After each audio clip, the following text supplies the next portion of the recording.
இல்லைன்னா அந்த பொண்ணு இல்லைன்றதை வந்து பார்த்தீங்கன்னா செம்மையாக கொண்டு போயிருப்பாங்க. ஒரு லவ்னால ஒருத்தனோட கனவு வந்து அழிஞ்சிடக்கூடாது. ஒரு லவ்னால இன்னொருத்தர் வாழ்க்கையை அழிஞ்சிடக்கூடாதுன்றதை வந்து சூப்பராக காட்டியிருக்காங்க. ரொம்ப ரொம்ப பிடிச்சிருந்துச்சு. ஒரே ஒரு விஷயந்தான், அந்த பொண்ணு வேணான்னு சொல்லும் போது பார்த்தீங்கன்னா, என் நினைவுகள் உங்ககிட்ட எப்பவுமே இருக்கணும். அந்த விஷயத்த வந்து ஒரு இடத்துல சூப்பராக காட்டியிருப்பாரு.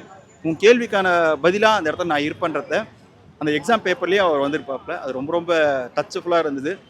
அண்ட் வந்து இந்தி திணிப்பு, அதாவது சட்டையர் வந்து பார்த்தீங்கன்னா செம்மையாக கையாளுறாருங்க. வந்து எந்த சுச்சுவேஷனில் வச்சாலும் நான் வந்து பார்த்தீங்கன்னா ஒரு விஷயத்த வந்து சமூகத்துக்கு ஏதாவது ஒரு விஷயம் சொல்லணுன்றத தெளிவாக சொல்கிறாரு. அந்த இடம் நீங்கள் லஸ்ட்டாக பார்த்தீங்கன்னா வெறும் நீங்கள் லஸ்ட்டாக தான் பார்ப்பீங்க. அந்த இடத்துல வந்து பார்த்தீங்கன்னா நீ அறிவாக யோசிச்சு பார்த்தீங்கன்னா செம்மையாக பார்ப்பீங்க. ஹிந்தி வந்து பார்த்தீங்கன்னா யாருக்கும் பிடிக்காமலாம் இல்லை, பிடிக்கும். இந்தியை திணிக்காதீங்கன்ற வார்த்தையை வந்து சூப்பராக சொல்லியிருப்பாரு. அண்ட் வந்து பார்த்தீங்கன்னா ஆக்கிரமிப்பு ஒரு விஷயம் இருக்கும்.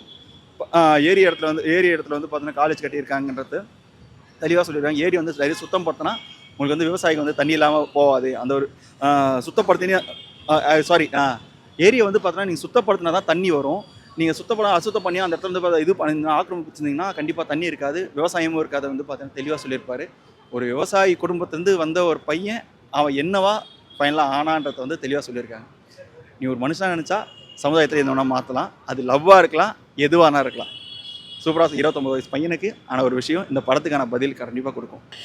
ஒரு பையனோட வயசை வந்து சொல்லியிருப்பாங்க. ஸோ 29லேருந்து 30க்கு போகிற ஒரு பையனோட லைஃப் எப்படி இருக்கும் அப்படின்றத வந்து சொல்லியிருப்பாங்க. 29லேருந்து 30 வந்து ஒரு வருஷம் கேப் தான், ஆனாலுமே வந்து டிஃப்ரென்ஸாக நிறையா இருக்குது அப்படின்றத சொல்லியிருப்பாங்க.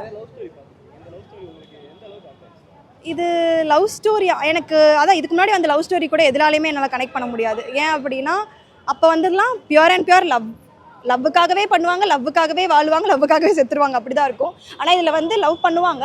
ஆனால் அந்த பொண்ணு வந்து ஒரு விஷயத்தில் என்ன பண்ணுவாங்கன்னா, லவ் பண்ணுற என்னையை மட்டுமே நீ அச்சீவ்மெண்ட்டாக நினைக்காது, வேறு ஏதாவது வாழ்க்கையில் அச்சீவ் பண்ணுன்னு சொல்லிட்டு லைக் கைண்ட் ஆஃப் சூரியவம்சம் மாதிரி இருக்கும்னு நினைப்பீங்க. ஆனால் சூரியவம்சம் மாதிரி கிடையாது. ஏன்னா அவங்க கல்யாணம் பண்ணிட்டு தான் சாதிப்பாங்க. இவங்க வந்து லவ்வையும் கொண்டு போயிட்டு ஒரு விஷயத்தில் சாதிக்கிறதும் ரொம்ப அழகாக இருக்கும். கடைசியில் ஹீரோயின் சொன்ன ஒரு விஷயம் ஹீரோ வந்து அவருக்கே தெரியாமல் அந்த விஷயம் பண்ணியிருப்பார். அதை நினச்சி அவங்களுக்கு ரொம்ப பெருமையாக இருக்கும். ரொமான்டிக்கா?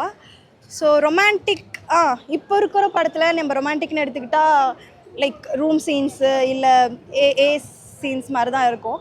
ஸோ இதில் வந்து ஒரு பொண்ணு டச் பண்ணுறது, கை பிடிக்கிறது, கட்டி பிடிக்கிறது, ஸோ இதெல்லாம் வந்து ஒரு மாதிரி ரொம்ப ரொமான்டைஸ் பண்ணி காட்டியிருக்காங்க. ரொம்ப அழகாக இருக்குது.